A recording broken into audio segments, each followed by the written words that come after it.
Pour alimenter sans cesse le chantier, un gigantesque hall voit naître des éléments particulièrement sophistiqués. L'atelier 180 tonnes.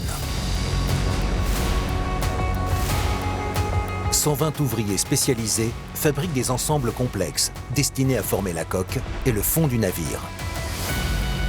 Des pièces de plusieurs dizaines de mètres épousant des courbes bien précises.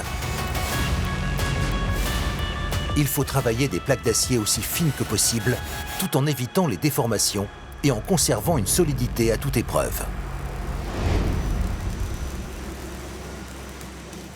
Cet acier, ça reste une matière qu'il ne faut pas froisser. Nos navires, ils doivent être légers, donc on les construit avec de la tôle fine. Donc il faut bien traiter notre acier, le souder avec soin, pas trop d'énergie de soudage. Dans les manutentions, qui sont nombreuses dans le chantier, manutentionner cet acier avec soin pour ne pas le déformer. Pour manipuler ces éléments massifs avec la plus grande attention, 2 ponts de levage dominent cette immense halle. Leur puissance a donné le nom à l'atelier.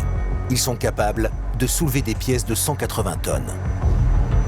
Une fois mis en place, ces panneaux complexes seront formés, redressés et soudés à la perfection grâce au savoir-faire de ces constructeurs d'exception.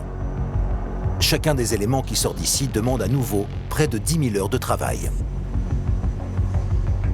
C'est vraiment un monde d'acier. Et puis les gens qui travaillent l'acier en parlent presque avec amour. Ils arrivent à le travailler, à le former d'une tôle brute. Il faut voir ce qu'ils arrivent à créer. Il y a le bulbe qui vient de sortir là, qui est magnifique. Voilà, ils arrivent presque à donner vie à la matière. En ce moment, ce sont les formes du MSC World Europal W34 qui commencent à s'esquisser. Les lignes et les courbes apparaissent, mais le chemin est encore long. Au fur et à mesure de leur production, ces éléments aussi massifs que raffinés prennent la direction de l'aire de prémontage pour rejoindre le reste du navire. Un endroit où le mot démesure prend tout son sens.